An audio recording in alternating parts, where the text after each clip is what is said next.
welcome Chris. Chris, thank you so much for joining Tales from the Trails. If you don't mind introducing yourself to our audience. Sure thing, and thanks for having me. Great to be here. My name is Chris Bruzzi, and I work at Hubbl Diagnostics. Awesome. So part of our thesis is that every business, every organization we work with, and really every business in existence has some purpose and some mission that it's delivering to humanity. So tell us about that. What is Hubble's mission?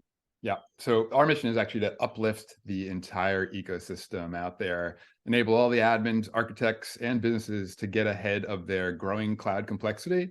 It's a much different story now than it was 15 years ago when I got started, where everything was a net new implementation and everything was really easy to build. Now we're working around a ton of complexity that may be there from your own company, but maybe partners that are working with you.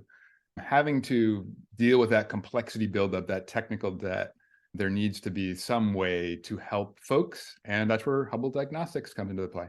I love that. I love that so much. And we're in the Salesforce ecosystem. So this podcast is a little different than some because I often talk to businesses that are serving customers in any different kind of industry, automotive, but maybe they run their business on Salesforce. But you and I exist almost entirely inside this Salesforce ecosystem. So we understand how complicated and interconnected the ecosystem is. And I love that you said uplift the entire ecosystem, because we are really all working together to make this thing successful for the companies trying to run their businesses on Salesforce.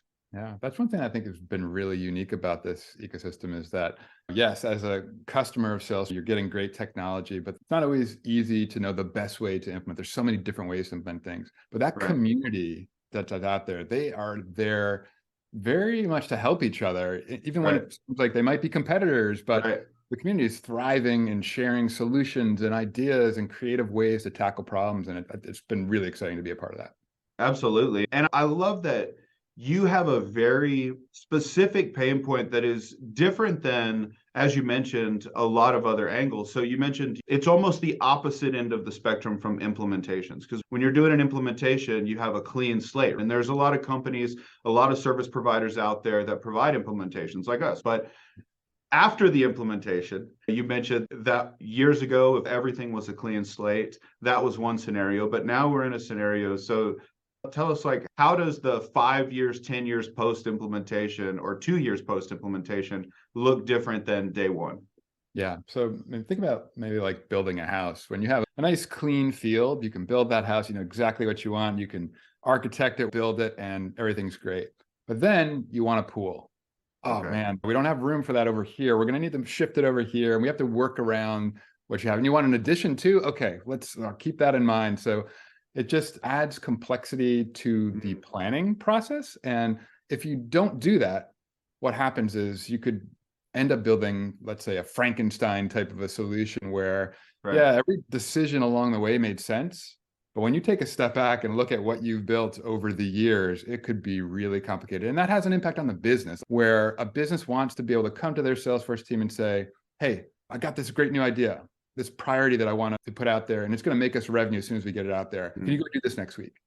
And when you have to say, actually, there's a lot of prerequisite work. We have to clean this up, remove this, then put this in. There's an impact on when that business can realize the results. Trying to keep that clean along the way is a really important thing to do for that purpose. I love that. I like the analogy also. I think architecture and building construction is often a good analogy for implementing systems like Salesforce into an organization. And when you were talking about that, I had a sort of memory that I think is similar to what you're describing. So I've walked into houses before that maybe they're 20 years old, and you have these weird questions like, why are there 3 breaker boxes like on different sides of the house? Like, why is there a bathroom all by itself? And like you said, in the moment, each one of those decisions made sense. But when you step into it, it doesn't. And just one more quick thing. My mom recently put in a swimming pool. The builders did not have all the information, and they cut an electric line. And so you can imagine the chaos. Like 6 houses down the street all went out.